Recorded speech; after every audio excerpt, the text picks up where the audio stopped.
All right, hello. So this is a presentation of a bit of research that I did in paleoentomology with my good friend and colleague, Zhihong Huang. Say hello, Zhihong. Hello, I'm Zhihong.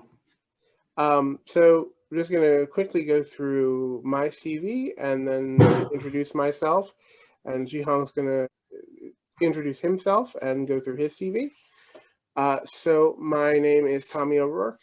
I am currently a PhD student at Lehigh University working on paleoinformatics, paleontology, biogeology stuff. I have a bachelor's degree in philosophy with a biology minor from Rutgers University and a master's degree in biology from Bloomsburg University.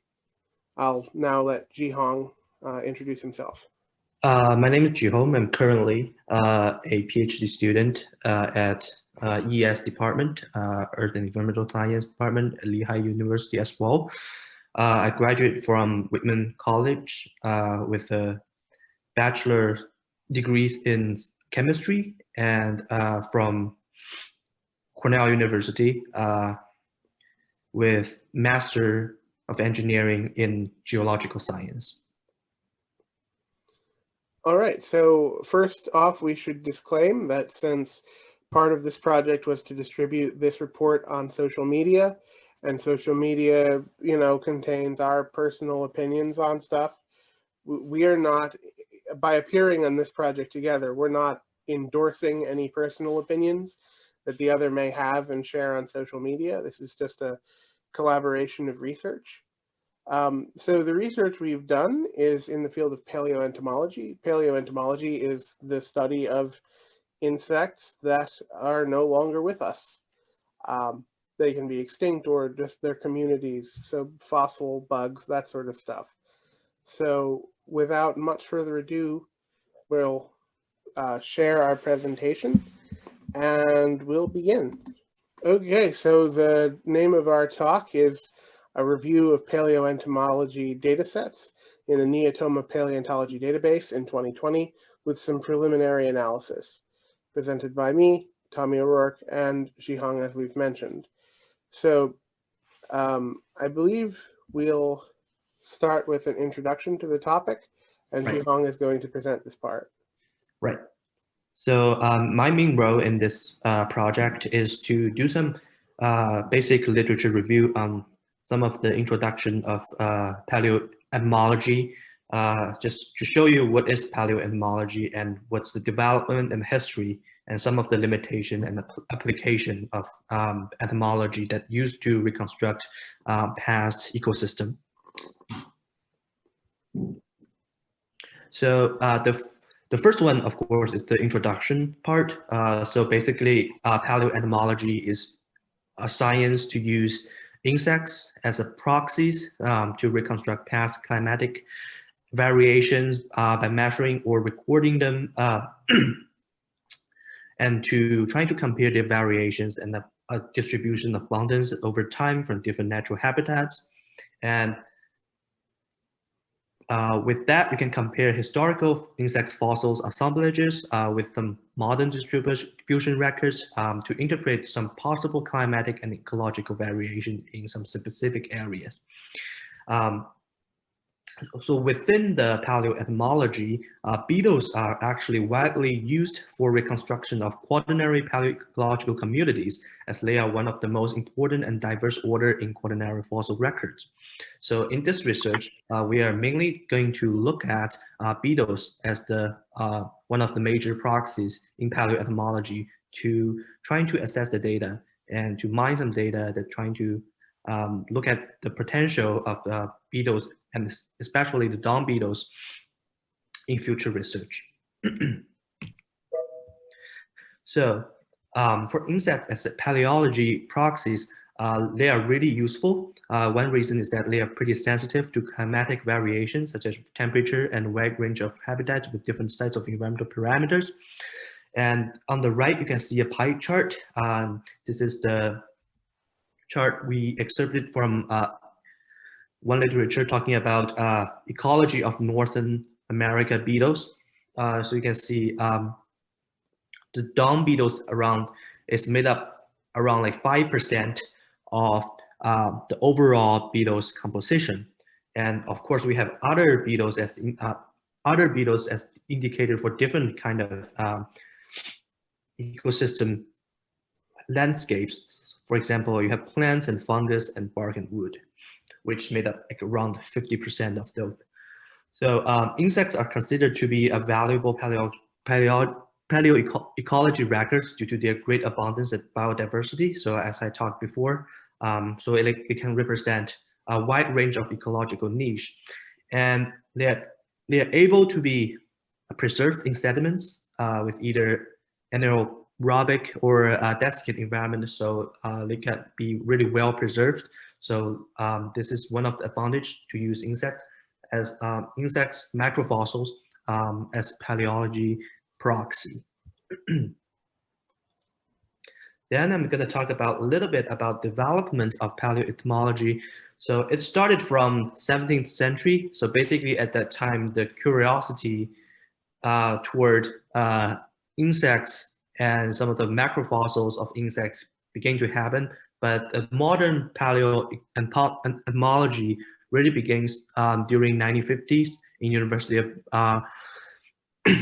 in Bremerton, UK, where researchers started to examine two Pleistocene sites and found potential ability of insects record to reconstruct past climate.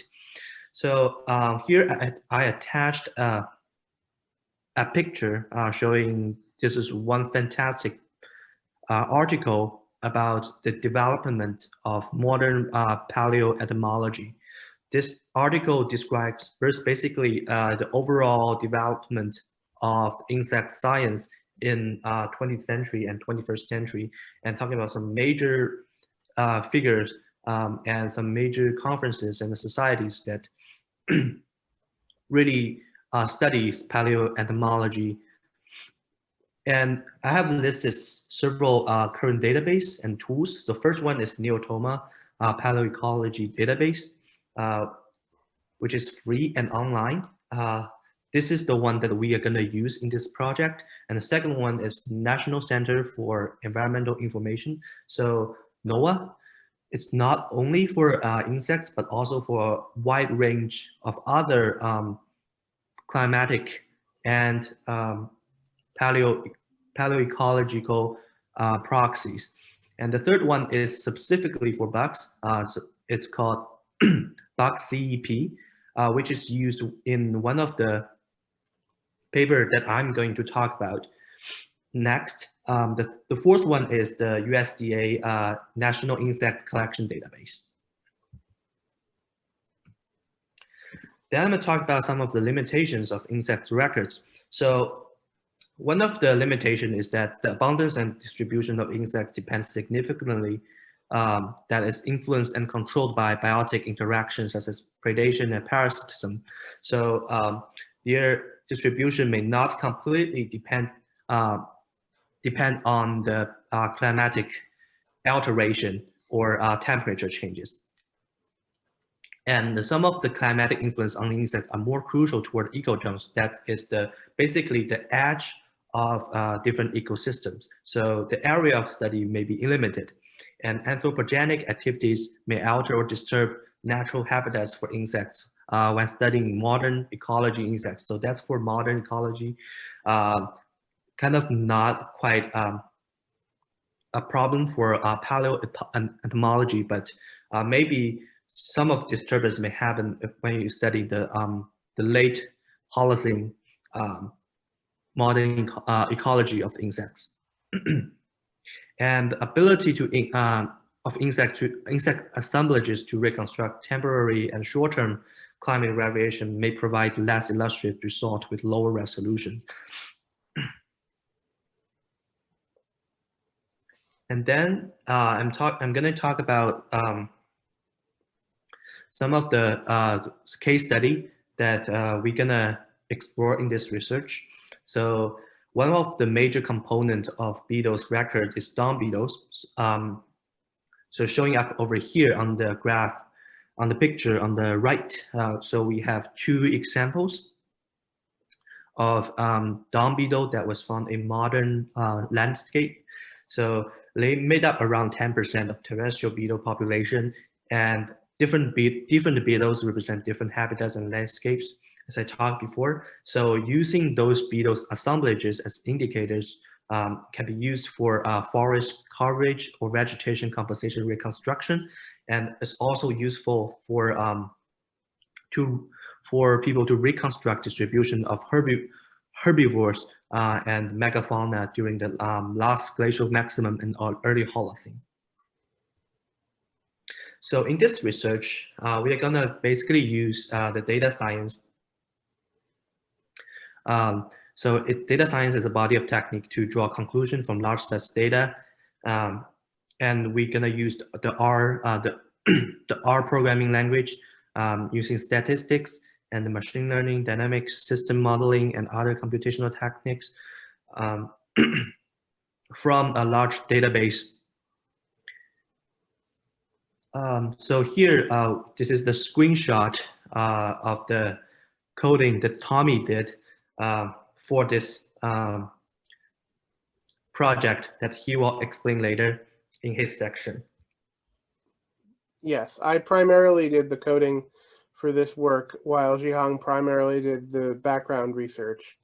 However, I've given us sort of joint credit on this because even though I wrote the code myself, he still had a share in the project. So data science is a body of techniques with lots of applications across many fields. And it's using all of these computational and artificial intelligence techniques to draw conclusions from big data. And that is why it's interesting and why we can use it in science to draw these big conclusions from data sets of, say, fossils. So Zhihong, you want to take the slide, or do you want me to? Oh, you can start talking about the data science, I think. Right. Yeah. So, well, I should then say something briefly about the previous slide. So we talk in data science and computer programming about application programming interfaces, or APIs. These are methods that computer programmers can use to directly interact with data in databases or other programs to bring the data in directly without having to go to the website and download something. So we're going to focus here on a database that we are intimately familiar with in the EES department at Lehigh University, and that is the Neotoma database. Now, Neotoma is the scientific name for a pack rat, seen here. And rather unhelpfully, the API is called Neotoma, lowercase. So when you see capital Neotoma in this PowerPoint, we're talking about the database. When you see lowercase, we're talking about the program. So what we've done, what we've done in this research is I've written a script in R using the API package Neotoma to download data and put it into a format that is common in our applications called tidy data format. And we've done this now for every insect fossil in the database in the United States and Canada. That's a typo there. It's actually for the last 5.7 million years, not 500,000. And then our goal, having this data, saving this data, having it in a nice, easy to work with format, we're going to try to develop some tools that we can use, some programmatic tools to analyze this data. So here's where we downloaded. And so this map comes with the instructions for the API.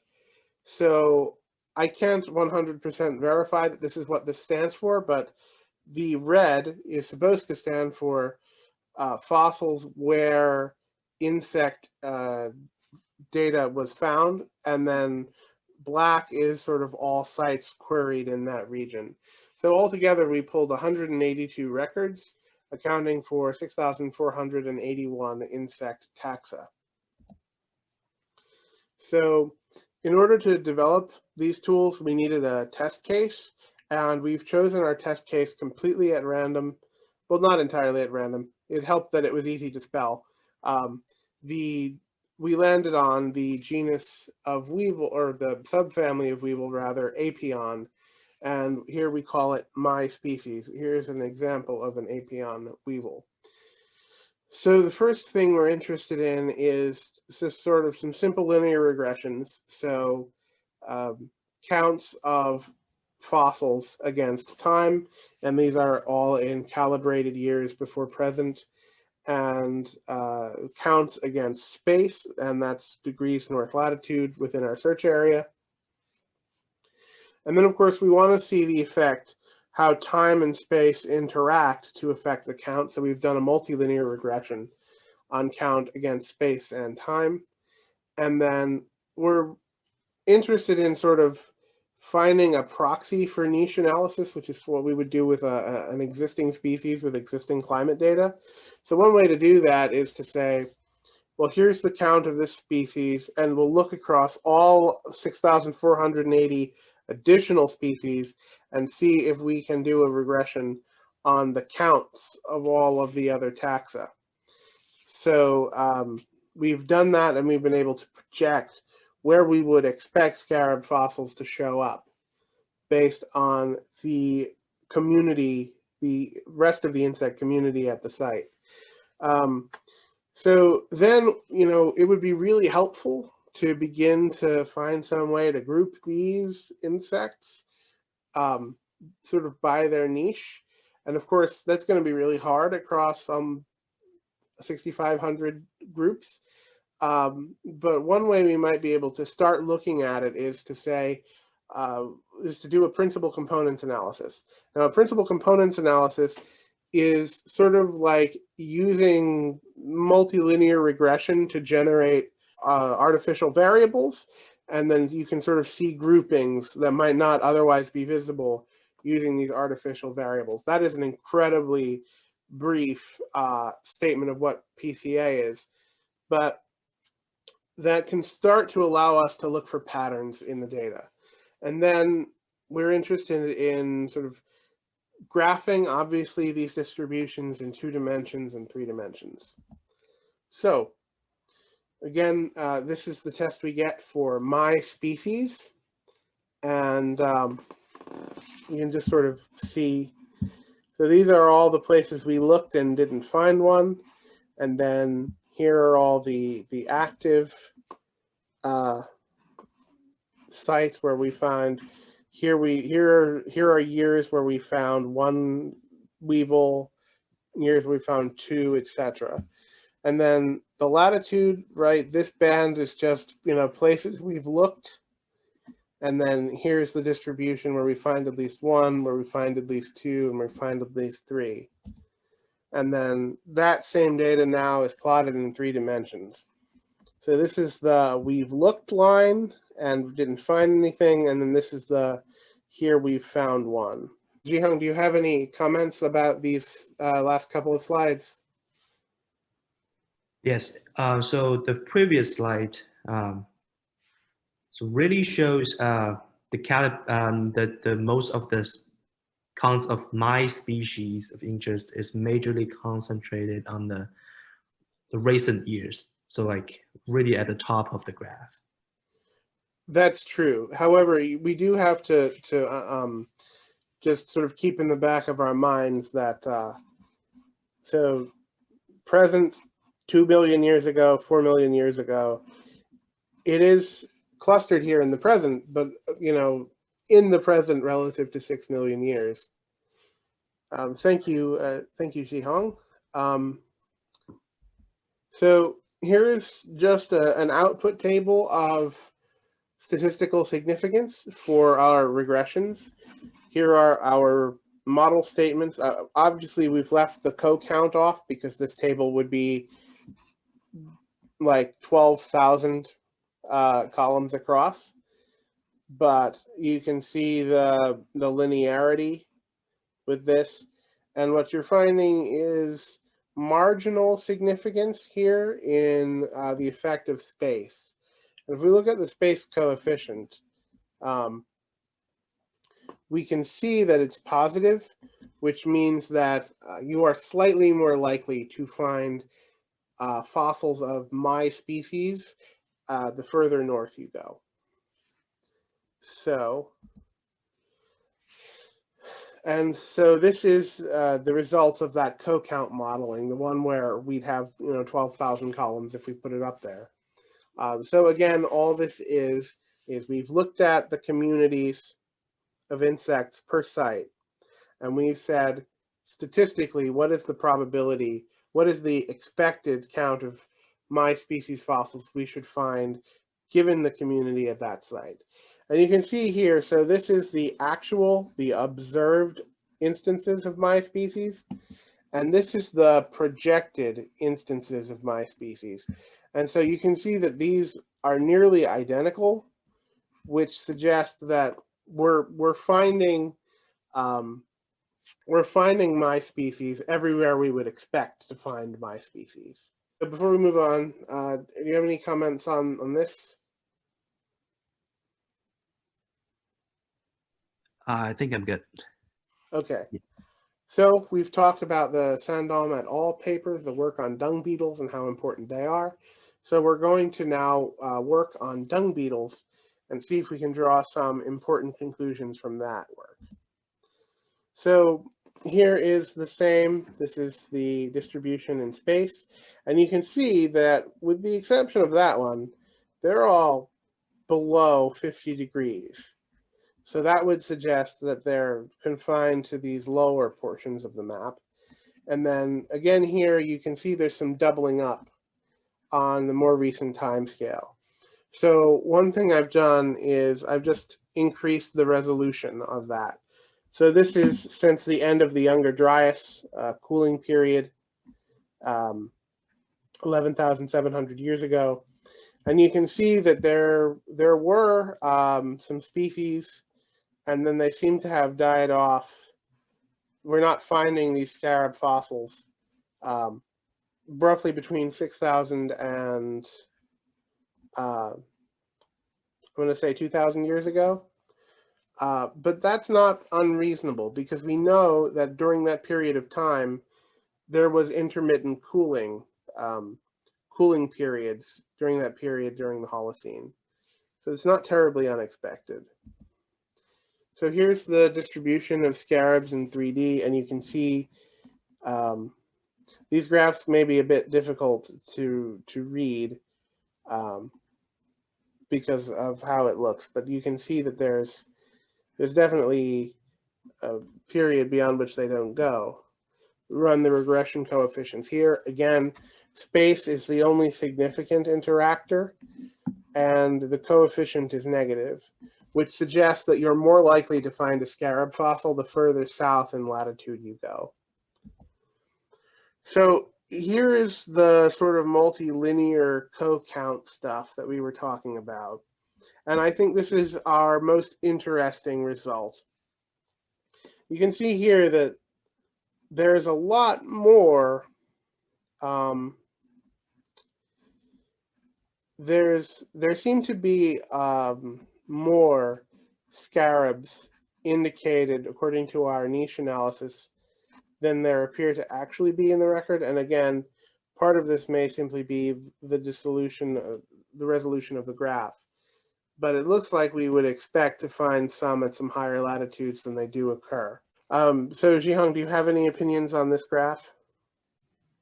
I mean, it's difficult to perceive. It looks like there's some more north, but due to them not being of the same orientation, it becomes a little bit difficult. Well, you can definitely see, like, for expected number of the macrofossil record, there's kind of like doing in the predicted modeling, there's like should be more more distribution of beetles record on the northern side, northern part of the North America, the overall North America. Right, right. So we're going to come back and talk about this in a But second. yeah, But before we do that, I want to talk briefly about our principal components. So we've got two here that account for about 87% of all of our distribution. And what it's finding is, so this is a genus of fly, and this is a genus of diving beetle. And so the implication there is that these flies and diving beetles may in fact be major indicators of environmental conditions and how they affect the count.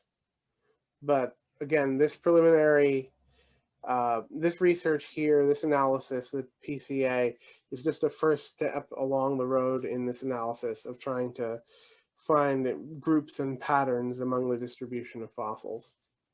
So here's where we'll get back to our summary of the Scarabidae. So no scarab fossils have been found above 51 degrees north. And so what are the possibilities? So one possibility, probably the obvious one, is that it was too cold for them up that far north. And that's a possibility because we know that cooling periods negatively affect beetle populations. We've talked about that dip in the dung beetle fossils that are consistent with intermittent Holocene cooling periods. But our co-count models show that we should still expect some fossils to be further north than they actually are. So what are the possibilities? So I think there are two main possibilities, and I think they're both true to some extent. One is just a lack of sampling. So ignoring Alaska, because I don't think any records of dung beetles have been found in Alaska. So look just mainly at sort of continental United States and Canada. There's only been 10 sites sampled with any insect data above 50 degrees north. And only one of those contained a dung beetle fossil, and that was that one at 51. So there's definitely the possibility that we might find some more scarab fossils that far north if we sampled that far north. Of course, it's cold and expensive, so that makes sense as to why there wouldn't necessarily be that much sampling. And the other issue, of course, is that we don't really know very much about taphonomy. Is the scientific study of how organisms die and decay and get buried and get preserved. There's not really a lot of insect taphonomy literature, and most of it is quite old. So it's very difficult to say how well these beetles might preserve, especially in cold environments. You think, well, they might preserve better in cold environments. But it's entirely possible that, like, we know, one thing we do know about insect taphonomy is that insects float. And so if you have an insect that's floating on the top of the water, and then that water freezes, well, they might be more likely to be eaten that way, or just not preserved because they had been caught frozen in that top and it might have destroyed them. So both of those are possibilities, and it's definitely something to look into in the future. Do you have any additional thoughts, Zhihong? yes. I put some of the conclusion part in the next slide when we're talking about some of the next step, basically next step that, future research that we can do in addition to this project. So basically, we probably need more data from other online data set, because for this research, we only used Neotoma. Right. And that kind of limits our the pool of our data. So more data set can be necessary if we really want to see how comprehensively some specific beetles record exists in Northern America. So you would agree then that our hypothesis would be we would expect to find more scarab fossils if we looked at other data sets that might contain northern latitudes. Yes, that's my expectation. What we also need to do is trying to look some climate or some of other, temperature data during Holocene, mid Holocene and late Holocene, trying to see the Northern America climate change during that time, to see if that has some potential effect on the distribution of dung beetles. Right. And I have had this thought in my mind for quite for about 2 weeks now. That they're given these gaping holes in taphonomy literature. It may be useful, and I may add it as a part of my dissertation work, to start plugging the holes in this taphonomy literature. Modern experiments, careful measurements of how insects decay in water, in different temperatures, in different pH levels, in different oxygen concentrations, and that may shed some more light on this issue. So these are the work that we used in this project for our research, as well as a few others in the write-up for stuff that we didn't talk about here. Okay, so Zhihong, do you want to give your final thoughts on this project? Yes, I think this project definitely expand my academic horizon, because I'm come from another field, mainly geochemistry. So this process definitely build up some of my knowledge on not only the paleoecology, but also some of the insects and paleo-entomology works that have been done in past few decades. Also, I think for our project, I think it's definitely a pretty powerful tool that to predict some of the potential sites that we can, some of the ecologists that can be, trying to explore in the future, that like may have contain some potential merit in discovering new macrofossils for records for insects that can be used to reconstruct past climatic variations. Thank you, Zhihong. So my final thoughts on this.